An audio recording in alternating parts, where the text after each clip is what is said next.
If there's a game on the Commodore 64 that I completely adore, it's Paradroid, an original concept from the great Andrew Braybrook.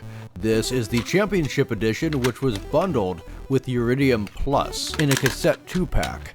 I found this when I was visiting the UK over at Crazy Thumbs in Tooting. If you live nearby, you should definitely check that shop out. Anyways, this is a neat addition because both the games included are significantly different from the older releases. In the case of Uridium, it has different maps and slightly different rules. I reviewed the original Uridium as one of my first reviews, but today we're looking at Paradroid, and the version included here is faster and smoother than the initial release. It's usually known as Competition Edition, although the packaging says New Paradroid Ultra Smooth Mega Fast version, and the cassette simply says Fast Paradroid. Okay, so let's fire this bad boy up, and allow me to show you what makes this game so awesome.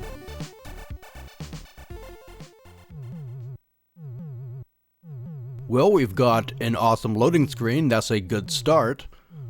I've got to be honest with you, this review is daunting because Paradroid is one of the all-time best Commodore games and one of the best games of that entire 8-bit generation in my opinion.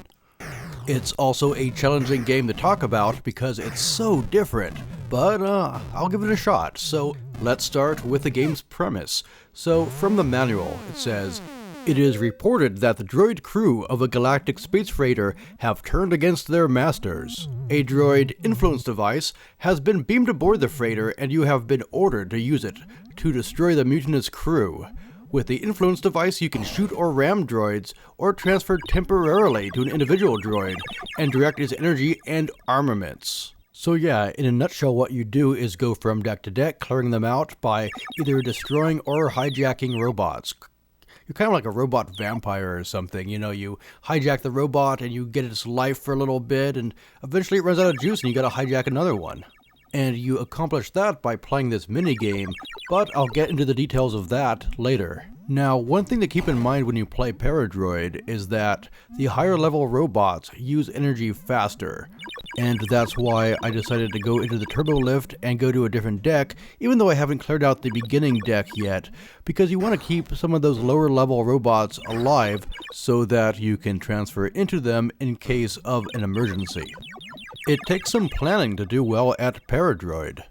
And that's one of the things that makes this game so engaging. I've been playing Paradroid on and off for about 30 years, which is a really long time, and I never seem to tire of it. In fact, every time I fire it up, I'm pulled right back in, and before I know it, an hour or more has passed.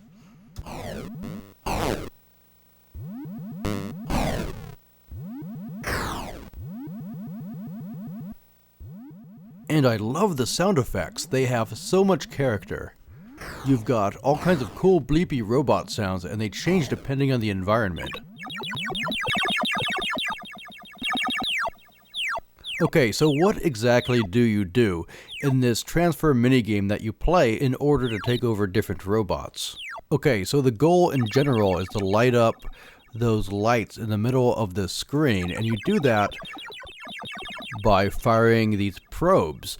And each robot has a set number of probes, and they're allocated depending on the strength of the robot. So taking over a stronger robot is a lot harder than taking over one that's weaker, which can be done. You know, you can go from a pretty low robot to a pretty high one once you master this game.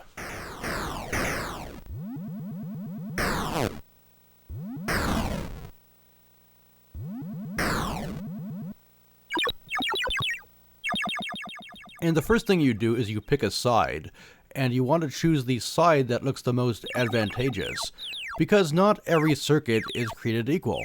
Some of them split your probe into two so that it has double the efficiency, some of them switch color, which you don't want, and some of them reinforce your probe so that you can't cancel it out. There's quite a bit to this minigame, which even by itself is a lot of fun. You might have noticed some collision weirdness there, which is one thing that makes This edition of Paradroid, not the Ultimate. And some of that I'm told is because I'm playing on NTSC. But I've got to say I had more issues with the faster version of Paradroid than with the original slower one. But do you know what's better than both of those? Paradroid Redux, a relatively recent release that fixes a bunch of bugs and adds some new features as well. It is of course strictly unofficial, but I think it's the best way to play Paradroid.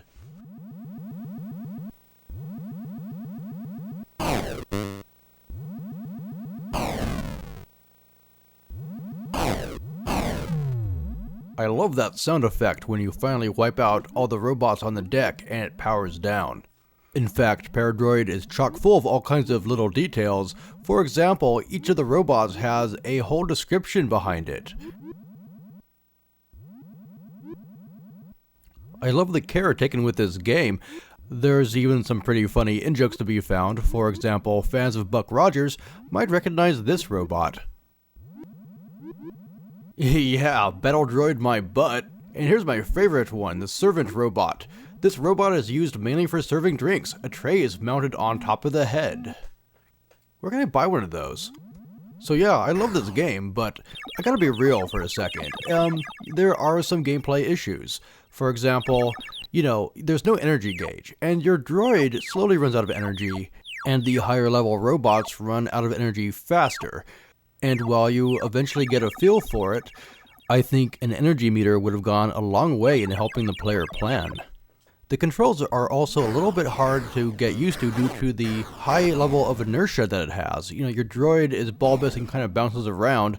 Of course, this has its own charm, controlling this kind of clumsy, bouncy robot, but even so, I can't shake the feeling that the controls could have been a bit tighter. And lastly, the frame rate is a little bit low. I believe it's half frame rate, so that's 30 frames a second on NTSC or 25 on PAL. Which is, feels weird coming from the same author who did the Silky Smooth the Iridium, but the game really is doing a lot. I believe all the robots on a deck are being controlled at once by the computer, and you can see there's a line of sight thing happening, so, you might open a door and you don't see the robot that's behind the door unless it opens. And you can see doors opening and closing as robots go through them, even though you can't see the robots because they're behind a wall. Which, if you watch for that, is one way you can find robots that you haven't destroyed yet. So yeah, a few minor gripes, but it's super clever stuff.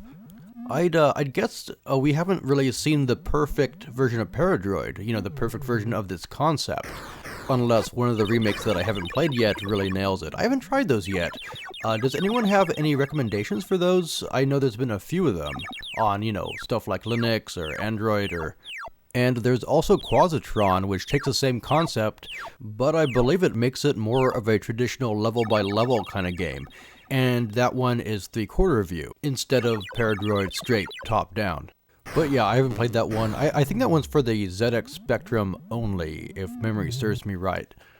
And finally, another one to check out is Ranarama, which is a kind of medieval-themed, wizard-themed Paradroid. Though it does play quite a bit differently. It has some similarities, but it's kind of its own thing. But my advice? Grab a copy of Paradroid Redux and play that one, man. That's a classic that's really stood the test of time. It's engrossing, it's clever, it's smart. I mean, how many games can you name that pretty much invented a whole genre? Even though it's a small genre, but, it counts. And that pretty much wraps it up for Paradroid. Thanks for watching, and be sure to subscribe so you don't miss any reviews. I'll catch you next time.